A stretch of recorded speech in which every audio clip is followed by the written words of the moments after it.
welcome and thank you for joining an episode of Catching Up with Carter. This is his second season on Spotify, and he plans on making this season just as exciting as the last. For any business inquiries such as show sponsorship, content, commercial production, or anything else, please contact Carter at catchingupwithcarter@gmail.com. That's catchingupwithcarter@gmail.com. Now, get ready for your show in 3, 2, 1. Let's go!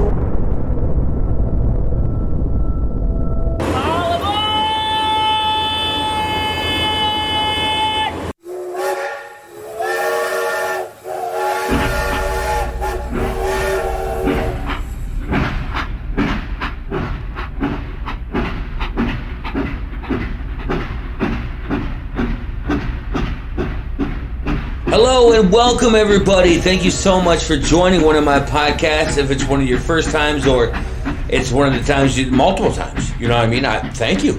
Thank you so much for joining. I appreciate it. So you heard that sound in the background, multiple sounds, right? We're talking about something I love to talk about, something I love to learn about, and I have so much more learning to do though, by the way. But my family has always grown up loving trains.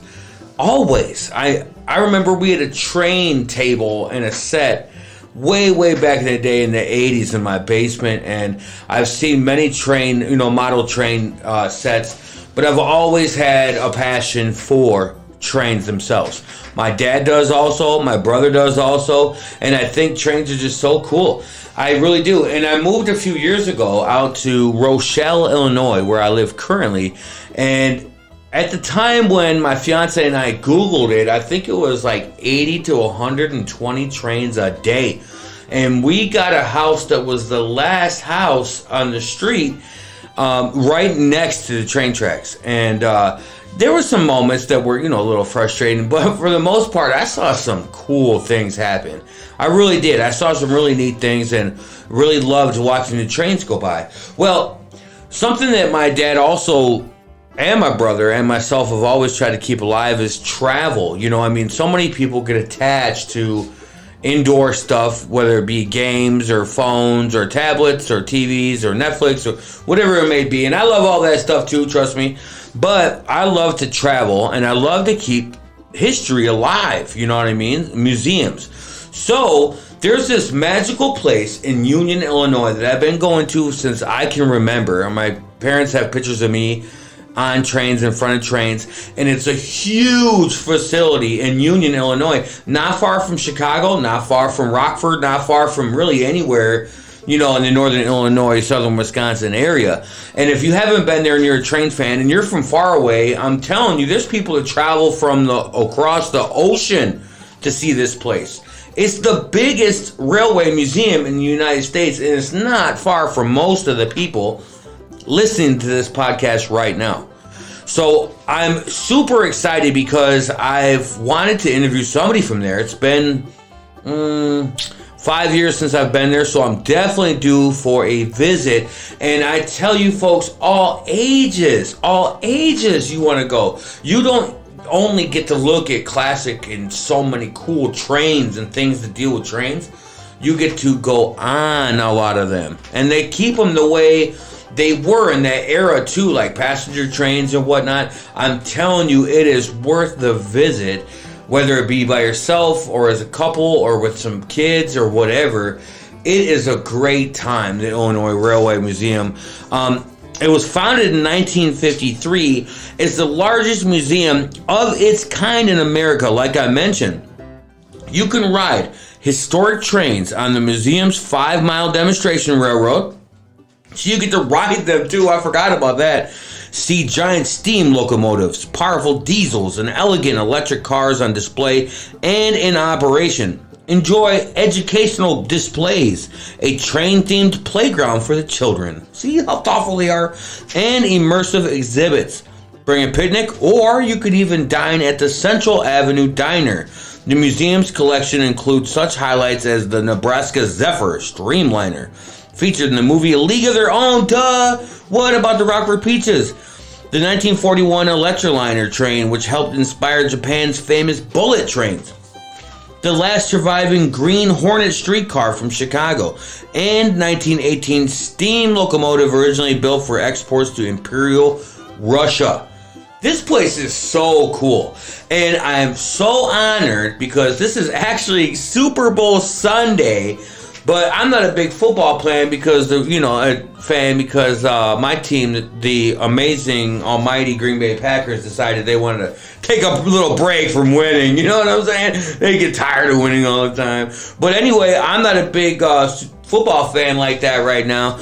And I'm really excited to tie down this afternoon an interview with somebody very special, Brian, over at the Illinois Railway Museum in Union, Illinois, okay? But I'm also excited because if everything lines up in a few minutes, one of my friends that is a super trained rail fan, he's a photographer. I've interviewed him several times on YouTube as well as on Spotify. He's a friend of mine and he knows so much about trains, and I'm so excited to officially have him in for my first in-person interview with him, Mr. Peter Moore, who heads up Photography on Facebook. So I'm excited to have him join us interviewing Mr. Brian over there at the Illinois Railway Museum in Union, Illinois. Be right back. Mr. Tim's is responsible, reliable, and affordable. Inside your home and landscaping on the outside like lawn mowing and snow plowing. Stop wasting pennies and time on fly-by-night company. Check out Mr. Tim's for all your handy needs. 815-298-1650. Mr. Tim's, handling Northern Illinois and Southern Wisconsin. Again, 815-298-1650. Mr. Tim's.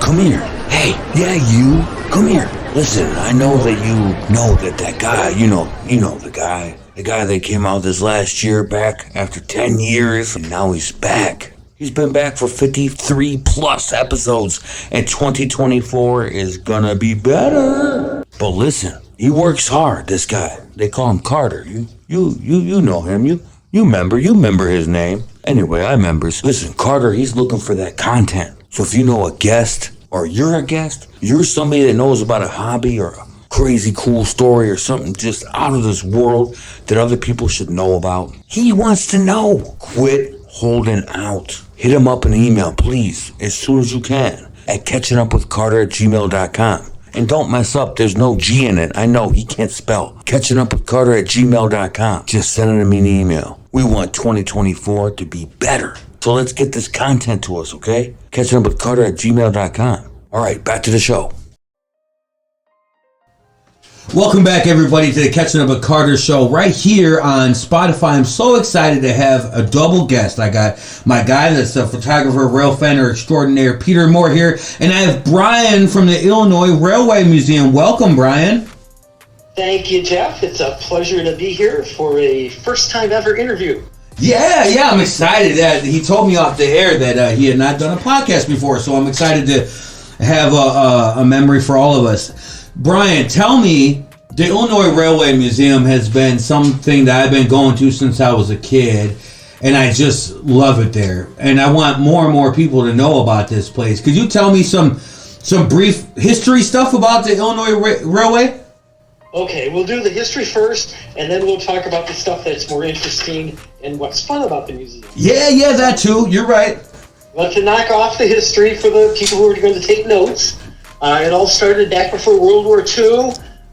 Some young men that were, I don't know if they worked in the railroad, but they're definitely interested in railroads, and all the interurbans were shutting down. And they noted, and Indiana had a very great interurban system, and they were shutting down, and there was a beautiful car that was going to get scrapped, and they wanted to save it. So they made arrangements to preserve it. They went off to World War II. They came back from World War II. They plopped down $100, and they bought the car. They were working in the North Chicago Rail Yard, and the rail yard allowed them to store the car there. That was in North Chicago. And then That was 1953, and that really became the very beginning of the museum.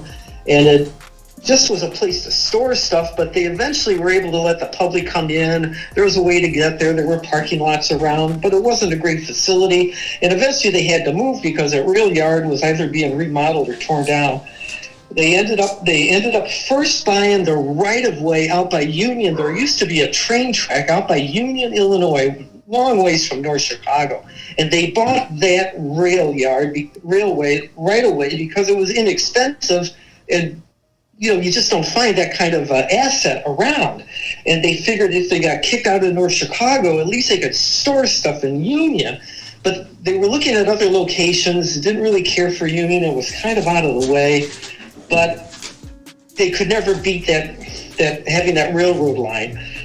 They ended up getting hooked up with Elliot Donnelly of R.R. Donnelly, the great publishing outfit out of Chicago, and he underwrote the bonds for the purchase so the Railroad Museum could buy some land out there in Union. They got their, I think it was only like 20 acres to begin with, and they moved out there in 1963 and started bringing everything out from North Chicago, and they've been there ever since. And now it has grown to be 126 acres on the campus, but we also own probably hundreds of acres of farmland around us as a buffer. So that's the history of the place. Wow. And Brian, where do you come in at? What do you do for the IRM? Well, I'm quite new. I've only been there for 3 years. I just happened to be living about 5 miles away from the museum when I moved to Woodstock. And somebody said, Brian, if you need something to do, there's a railroad museum just 7 minutes away from where you're at. And so I went over there. It was a really interesting place. Yeah. Not a train guy at all. I ran into another brand new volunteer. His name is Steve. He was from Milwaukee and was coming down. And we both were walking around the museum, and we realized there's all this great stuff, but there's no representatives of the museum out there mingling with the people. And so we just started coming out on weekends, hanging out at the main intersection, greeting people, telling them about what's going on at the museum. And people liked it. They didn't know what to do. The place is overwhelming when you come in there. Eventually, other people at the museum, some of the higher ups, began to notice, who are those two guys out there? and seeing that we're getting a positive reaction, and it's really great. And so just in 3 years' time, this whole idea of having greeters, and we're trying to expand it into more tour guides, has caught on, and it's becoming a more important part of the museum. So that's what I do now. I'm the meet and greet. Yeah, that is so cool, and that's a neat story that you did that like that you created your own position, basically. That's cool. Well, yeah, when the whole place is run by volunteers, and that just gives you tons of latitude. I mean, you can volunteer there like I did, and if you don't like the jobs that they have available, well, make one up for yourself. Yeah. So tell me, what are some of your favorite things? Now, you weren't a rail fan then. Are you considered a rail fan now that you work there? Do you feel like I know a lot now that you really like it? I know a lot. It's crazy. I developed pretty quickly a respect for the museum. A volunteer effort of such size, that whole volunteer aspect really changes an organization. We can talk about that. But I really developed a respect for what had been going on there, how just a group of volunteers have created this enormous institution that's so widely respected.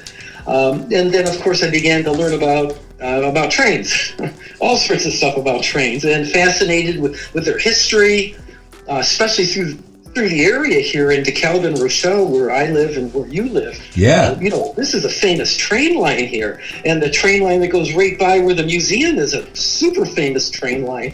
And so just so many, and I have always been a history buff, and so that's probably what pulled me in the trains too. So tell me about the key exhibits right now, because what are the hours right now? You guys are closed for the winter right now? Yeah, we're closed for the winter.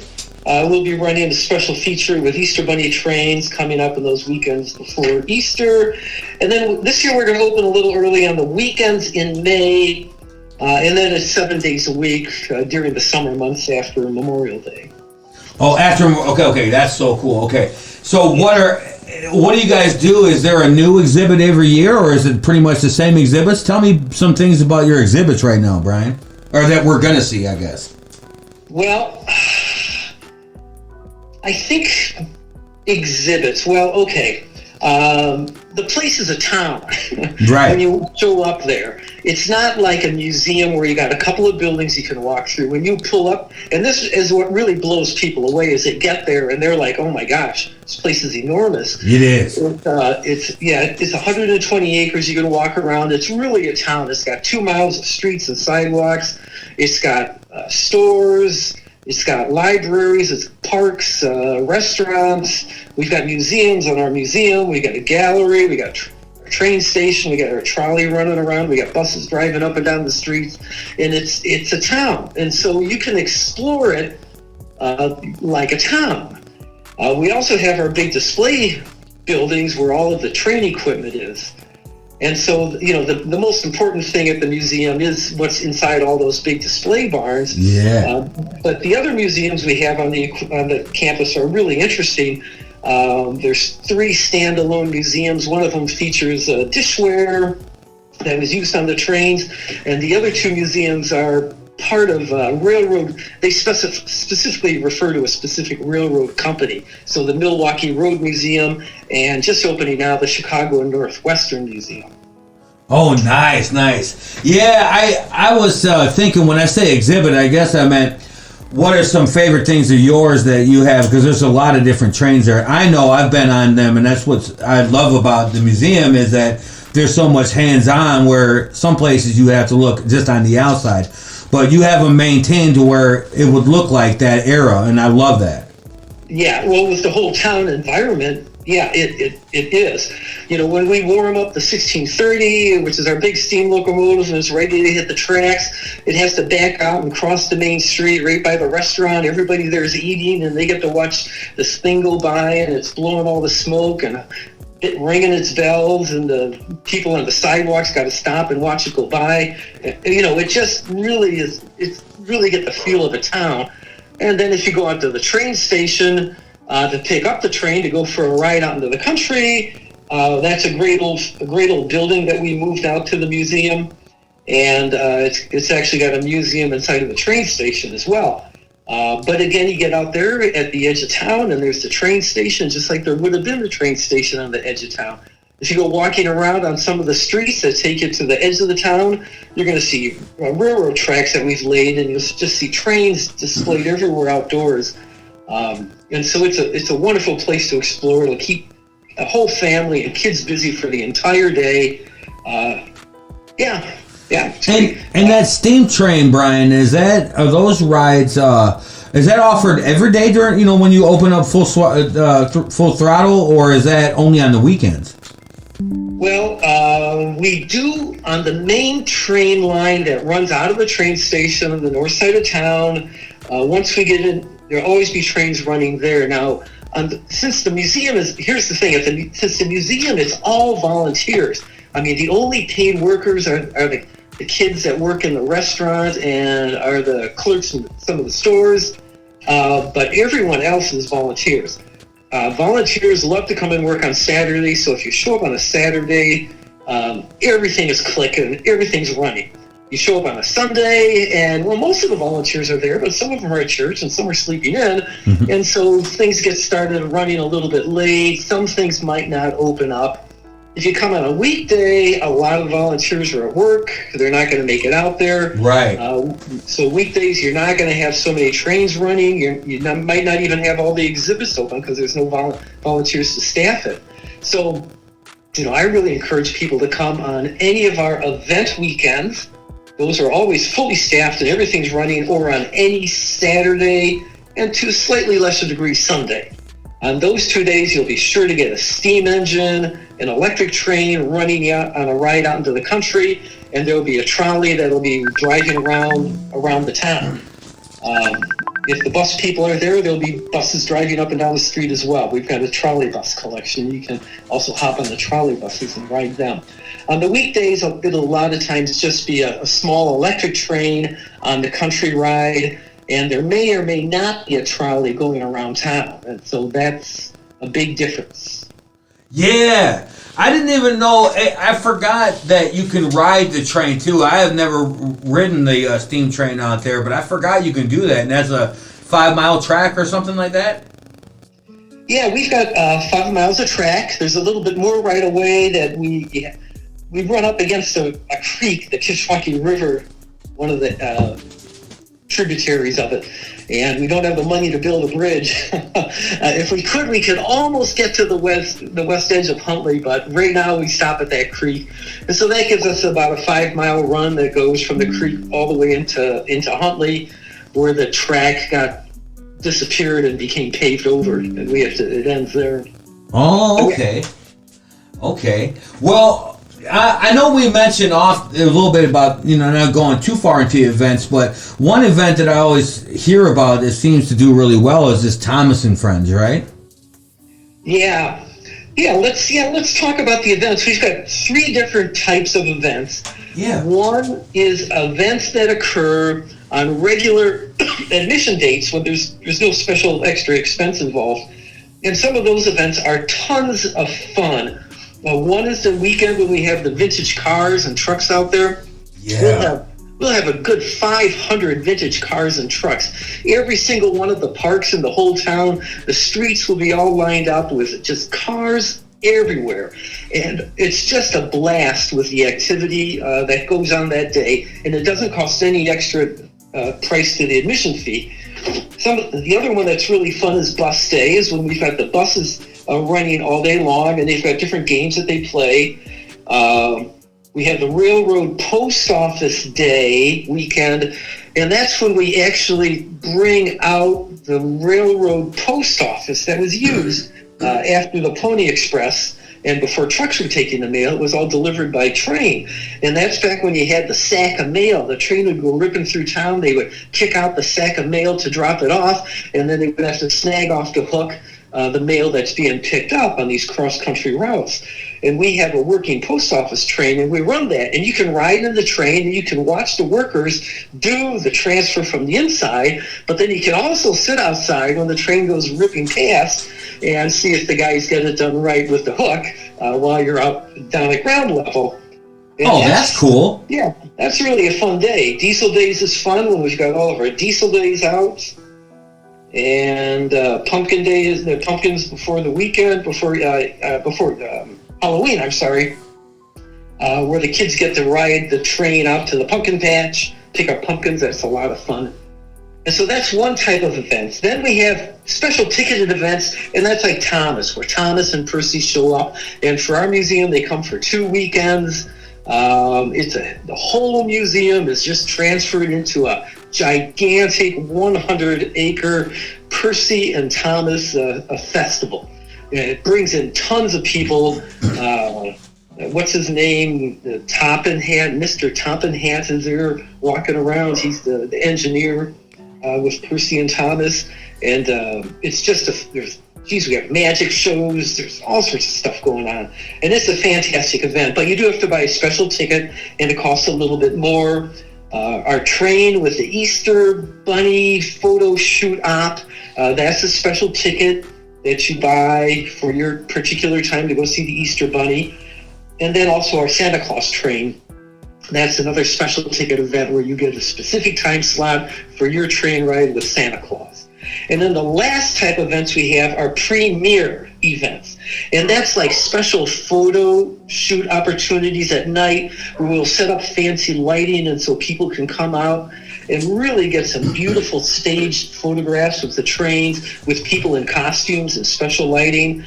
This would also be the opportunity to ride in the cab of a train, or the opportunity to actually take the throttle of a diesel locomotive and drive it on the track, or drive the steam locomotive on the track, or dine on the Zephyr train as it goes up and down our track, and they'll prepare the meal on the train. Those are all premier events that we also offer from time to time. Ooh, I didn't know about those ones, Brian. I didn't know about them at all. And my friend here, Peter's giving me this excited look. You excited him about riding in front and taking the throttle.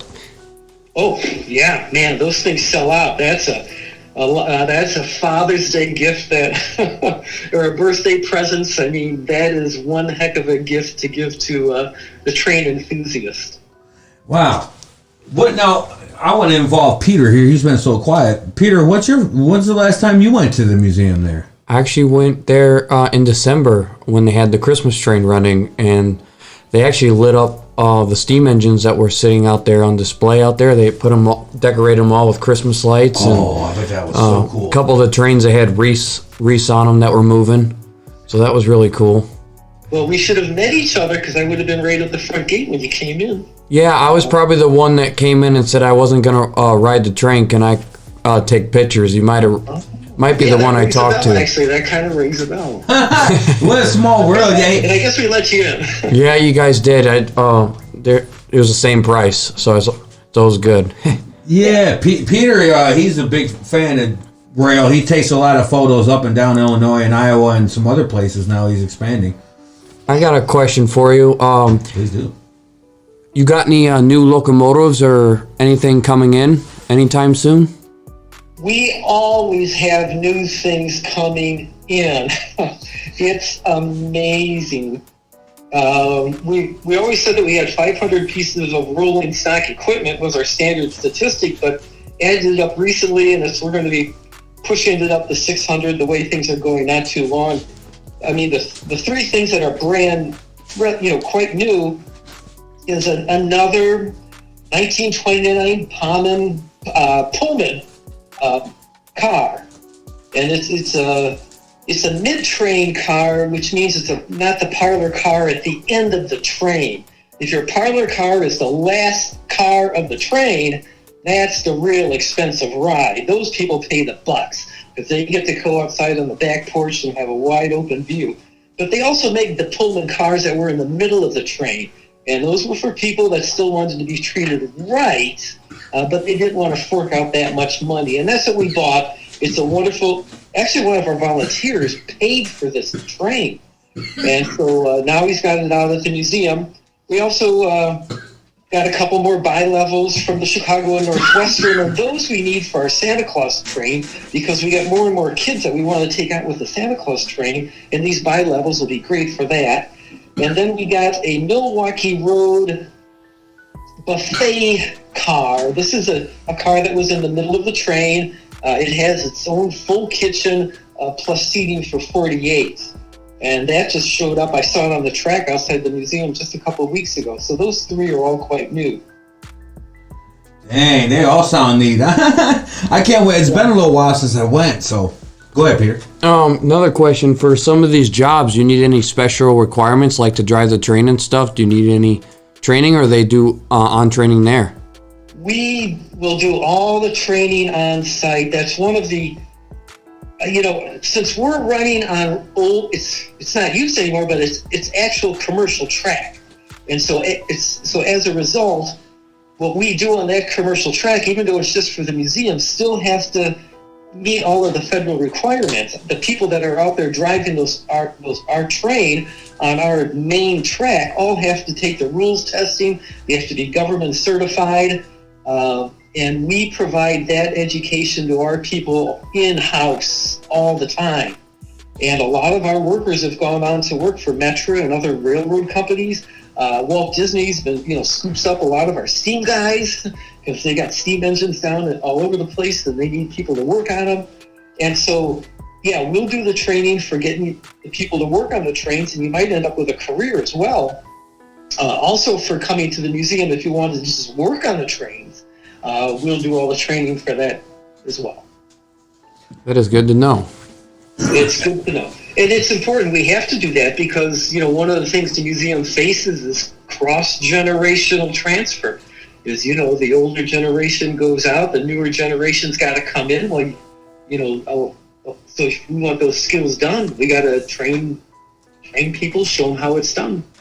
That's really cool. I like that. I want to push that to you folks. If you're looking for something unique to do, to volunteer, you can volunteer and be a big part of keeping history alive in so many ways with the train world, and just like Brian does, and that's so cool.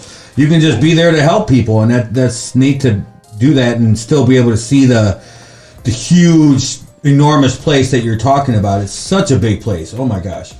Yeah. And who knows, maybe get a job with Walt Disney. yeah, that'd be cool. What so tell me something, what is one of your favorite things there, Brian, whether it be an event or a train itself, or what is one thing you just really love so much about IRM?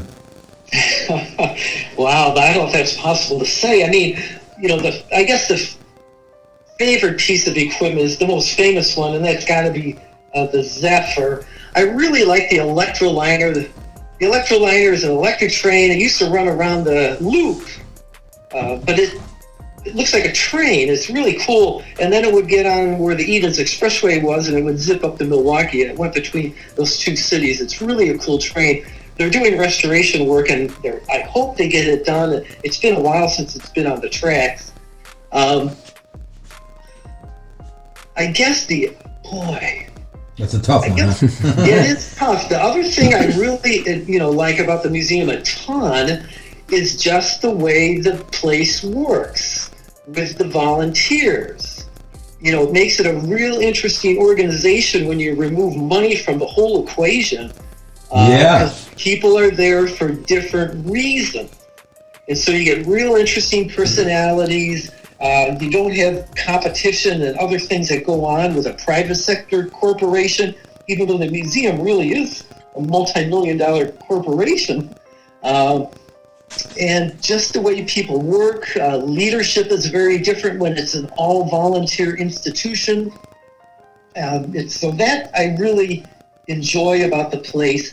And if anybody were to become a part of this institution, I think they would find it really interesting working with the different types of people and just being in an environment like nothing like anything you've ever been in before. Yeah, that sounds so cool. I can't wait to go. I got to go this year. I'm going to go. I'm going to bring my kids and take them on. There's plenty of things to do for kids. I like that. You even have a playground that's train themed, don't you there? Yeah, that's the park out by the train station, and that was all designed for kids, and the kids really do like it.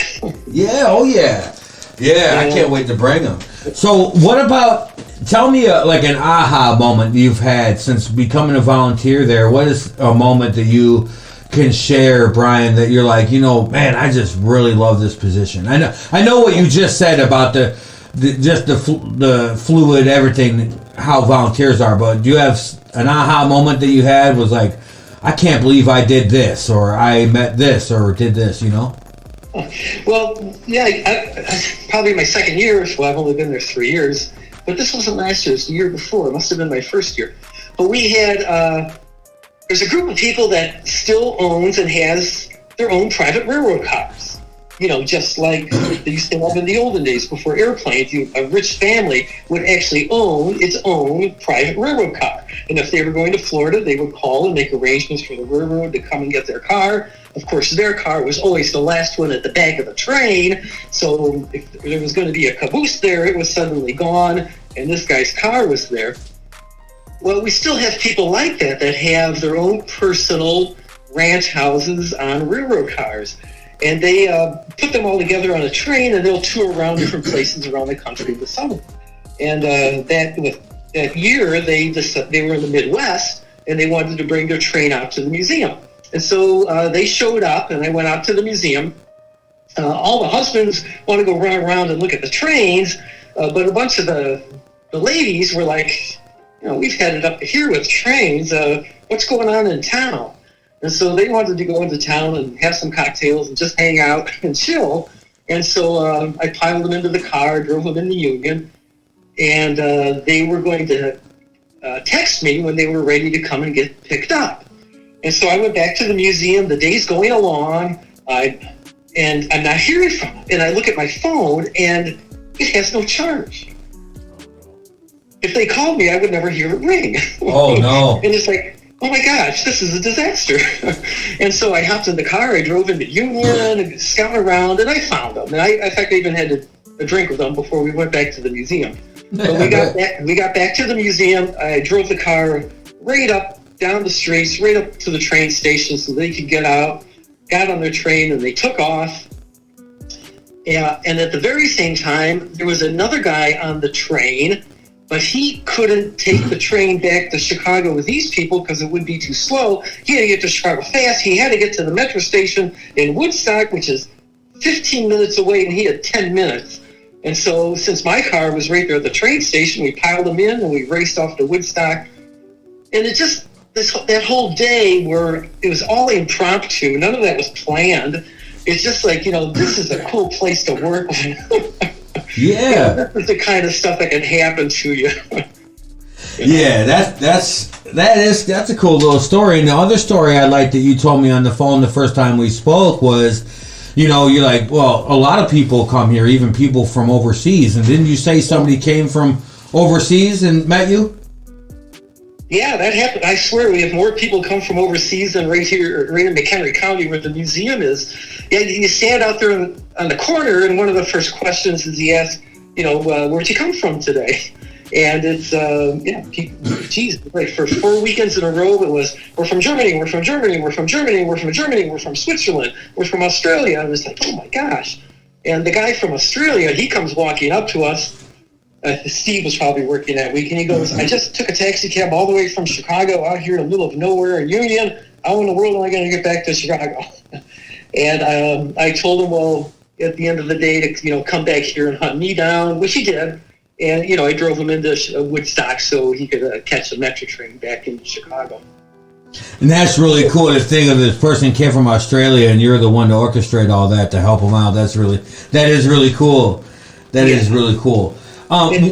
What are some things a volunteer would do there, Brian? Because there's some people I know that, don't necessarily love people as much. Is there other things you can do there as a volunteer? Oh, yeah. Yeah, it could be everything. I mean, obviously for restoration work on equipment, that's low-skilled things that they'll show you how to do, like just priming paint and cleaning off metal work. Eventually, they could train you on all sorts of higher levels of work on how to work with the metal, how to do upholstery work, how to do, we do fine woodwork because we got dining room tables and nice woodwork in some of our Pullman cars, and you could get trained for all of that. But since the town, man alive, I mean, we've got infrastructure to take care of, sidewalks, roads, electric railway, we've got track. You could learn to work on the track and take care of the track, with building and grounds, take care of the parks. We could use gardeners. I'm trying to find musicians because it would be nice to have music, somebody performing in one of our parks when the people are having lunch or walking by. Our display cabinets right now are a mess. We could use somebody to really just work on the display cabinets. There's lots of stuff to be done to help run something like that, and it does make sense, especially when you say it's solely volunteer ran. That place is huge. Ballpark, if you were to guess, how many volunteers total you have normally? Yeah, and I'm forgetting about our libraries. We have research libraries. We need people to, that can work in the research libraries. But let's see here. They say a regular volunteer is somebody who works 1 day a week or more, and there's probably like 125 of those, which is quite a few, but for the size of the institution. And then overall, it's got to be, well over 300 other volunteers where they maybe come in once or twice a month. Wow. Go ahead. Oh, real quick, you were talking about you're looking for musicians. I know a couple people that might be interested. I can have them call you. They're always looking to play at other places. So, Also, I had two questions for you.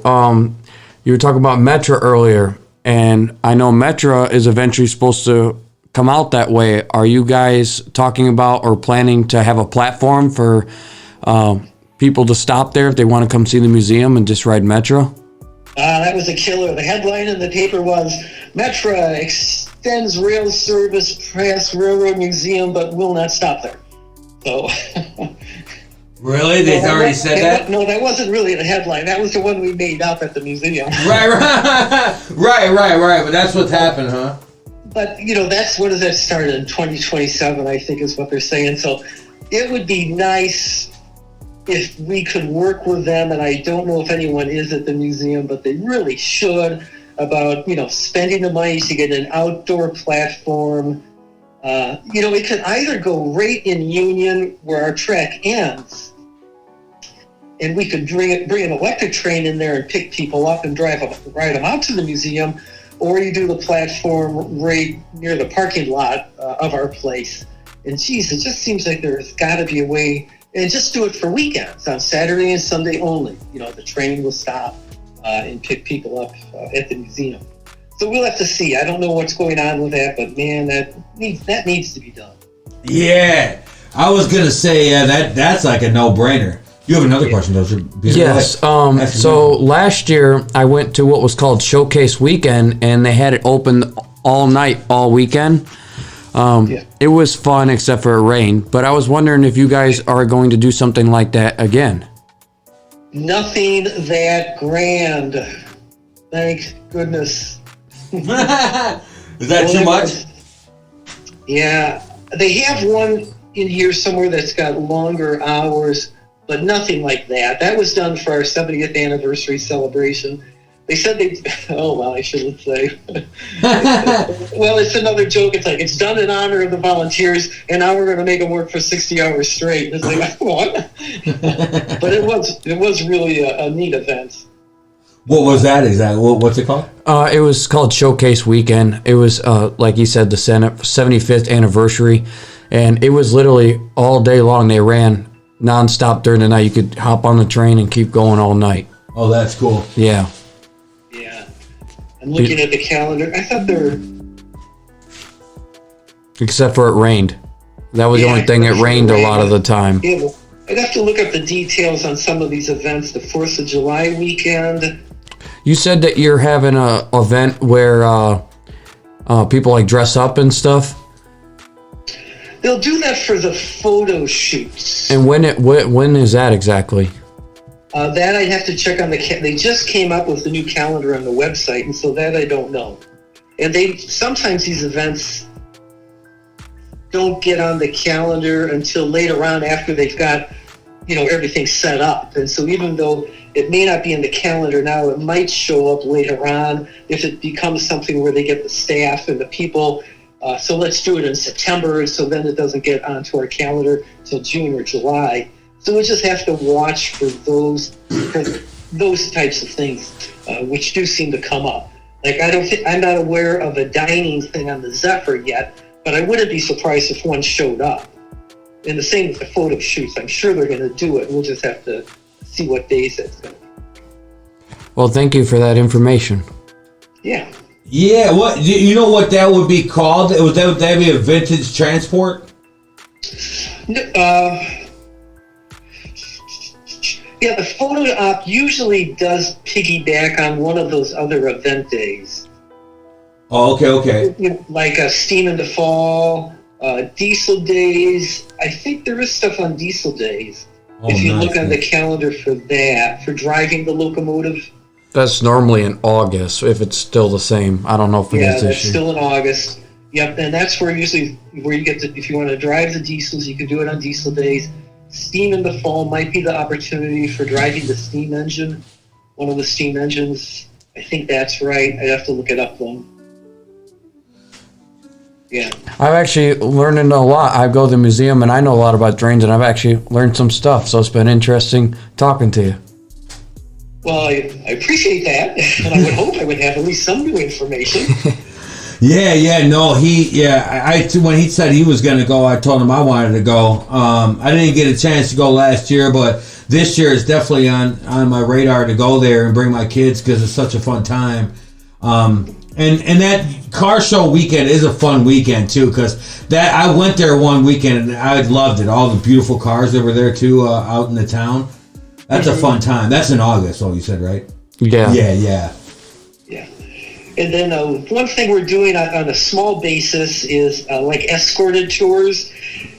Usually in the afternoon, if the greeters have time, if somebody like those folks that came from overseas, take them on an escorted tour into some of our restoration barns. We've got seven restoration barns where there's all sorts of work going on. And those normally aren't open to the public, but if you have an escort with you, we can go in them.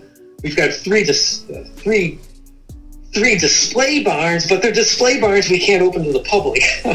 But we could take people on escorted tours back into those display barns to see some of our hidden treasures. So that's another thing we do. The museum, we don't charge extra for that, but people can make an extra donation. It's always appreciated. So that would be another, I guess, type of event that's available. What? Yeah, that sounds cool. Man, you got me excited. I want to do all these things. I think the premiere ones sound really, really fun. I've never done one where you could ride in a train and eat. I've never done, a diner car before, and I've always wanted to do that. I think it'd be really cool to travel across the United States and something like that. I know they offer something, but if you say they do things like that, I would do that. That'd be kind of fun. Yeah. Well, all that's fun. It's all fun there. I love it there. It's all fun. Yep.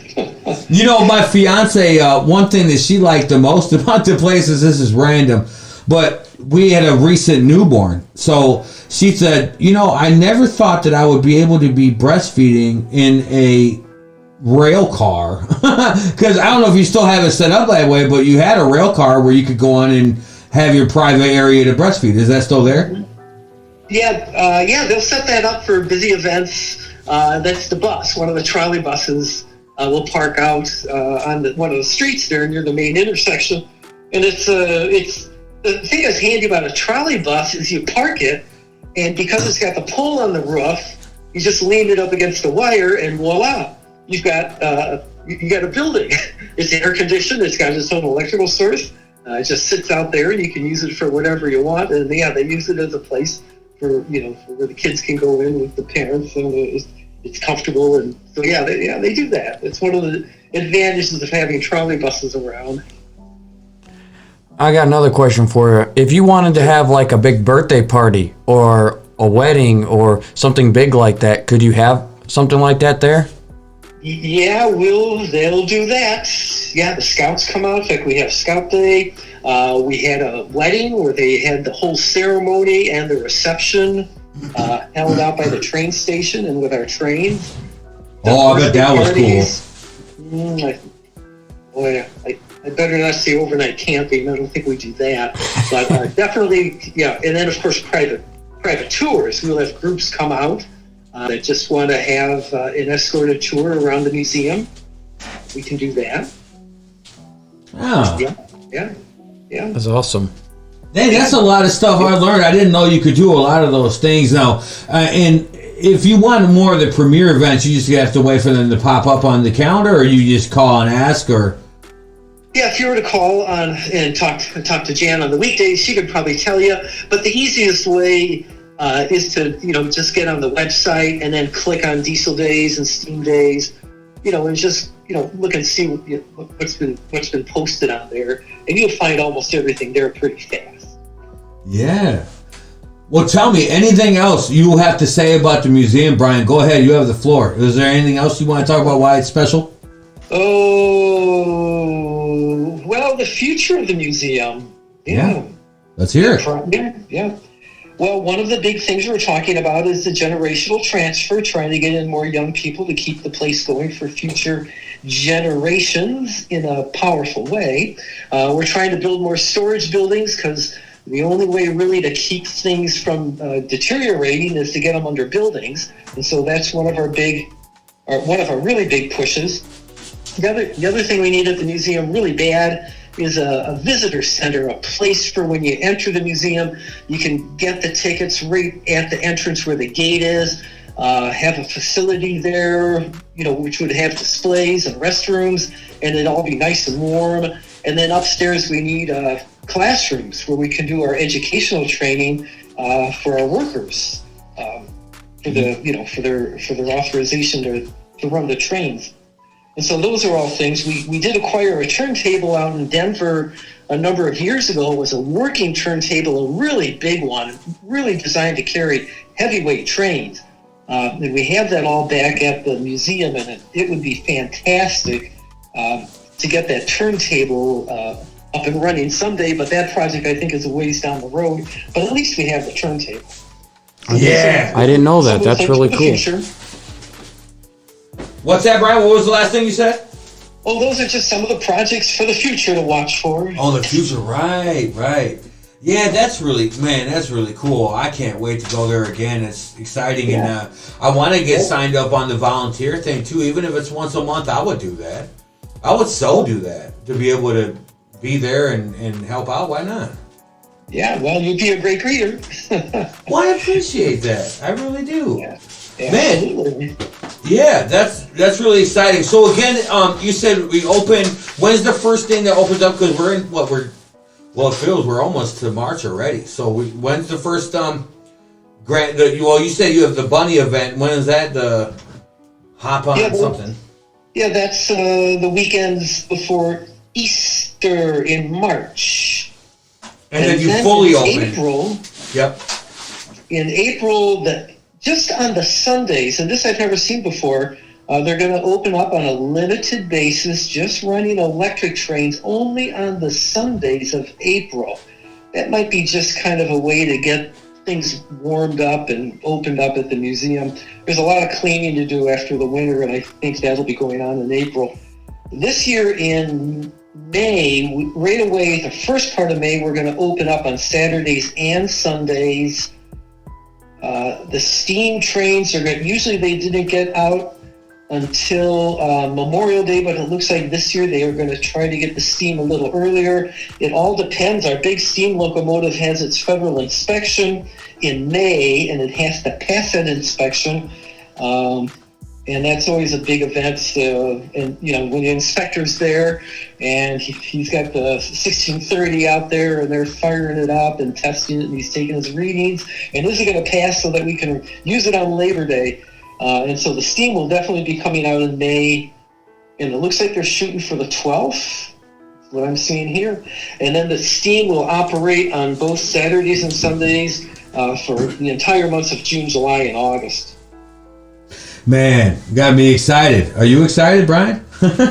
Oh yeah, absolutely. I bet. It's pretty laid back, during the few slow months, I suppose. But this is really exciting, and everybody, I'm telling you, this is something that if you haven't done this before, it's not far from Chicago. It's not far from Rockford. It's not far from Milwaukee. It's worth the drive to come check out this place. I would plan a day there, though, because there's a lot to see. Okay, so if you think it's like an hour, I would say more like 5 hours minimum. I think the best way to come and see the museum is on a Saturday, if you can do it. Sunday's not bad. Show up. Boy, try to show up right when it opens, if you can, like 10 or 10:30, because then you'll get to see the big steam engine pull out of its slot and go right through the middle of the town. And it only does that once, right around 10:30 or 10:45 in the morning. And that's when you can get really close to the locomotive, get some great shots of it. The kids just will get blown away. And then you can walk over to the train station, and it takes about 15 minutes then to get hooked up to its train, and you can go for a ride. And once you've done that, it's time for lunch. And so then you have lunch. You can either eat at our restaurant, or you can picnic out at one of the parks, or you can drive into Union, get a nice lunch out in Union, and then come back in the afternoon. And because the sun's getting hotter, then in the afternoon, that's when you go check out the display barns and walk around. And by the end of the afternoon, everyone will be burned out. Yeah. Your kids will sleep on the way home, yeah. Yeah, your kids will sleep. That's the way I see to do the museum in the best order, Yeah. And then the only other thing I would say is that it is a lot of walking, so people need to be aware. We do have some things are handicap accessible, but just the old nature of a lot of the train equipment, it's difficult to get. It's got high steps. It's hard to get in.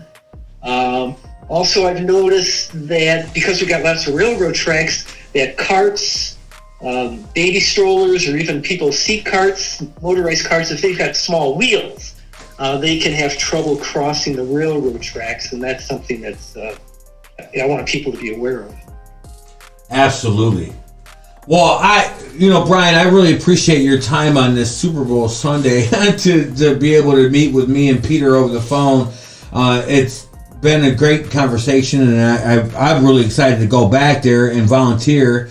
And I hope everybody listening, same thing. You need to check this Illinois Railway Museum out. It's the biggest rail museum in the United States, right? Isn't it the biggest one? Yeah, by far. And I think that's in terms of acreage, but it's also in terms of the size of the collection. I did a Google search of the 5 best railroad museums in the country, and or the top 10, and we always come in like number 4 or 5. But I looked at those other museums that were ranking higher than ours, and you take their collections, you combine them, and then you double them of those museums, and we're still far in excess of that. Right. But we need to work harder because I want our museum to be ranked as the best railroad museum as well as the biggest. It's gotta be. Yeah, I agree. Okay, folks, we gotta go and support this guy. You gotta join us, come out, volunteer a little bit, and help us become the best museum in the country as well. Oh, I will. You better believe it. I totally will do that. Now, is there like a before we cut off in a few minutes? Is there somewhere that for people that do want to get on the volunteer thing? How do they contact somebody, Brian? Is there like an email thing online or a form to fill out, or? Yeah, again, if you go to the website, they have a pull down for volunteering, and that'll take you in the front doorway. If you wanted to contact me individually, that would be fine too. And that would be, the best way would be an email address. And should I do this slowly? It's funny when I read it. I'm just telling you, but go ahead. Okay, or maybe we just send people to the website. That's probably I love your email address. That made me laugh. Oh, no. Well, the one I would use is B, this is my name, just B, and then my last name, Nigbor, Nigbor. Okay.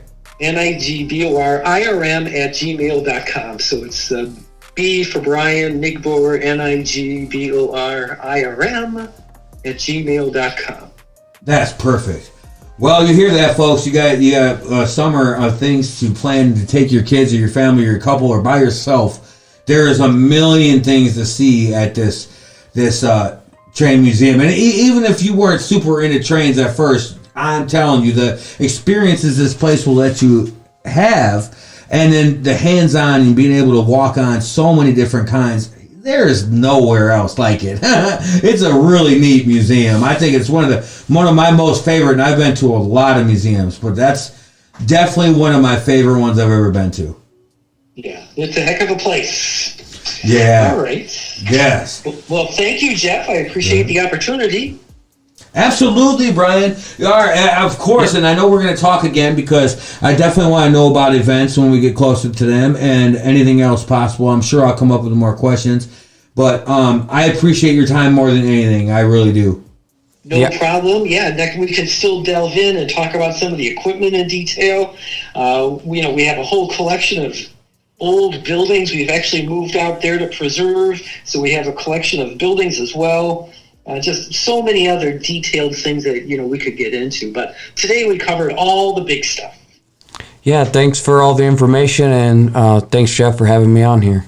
Yeah, yeah, Brian, thank you. Thank you guys for listening to the Catching Up with Carter and Fam Show. Please subscribe on our other social medias. Thank you guys, and we'll see you next time on the Catching Up with Carter and Fam Show. Bye.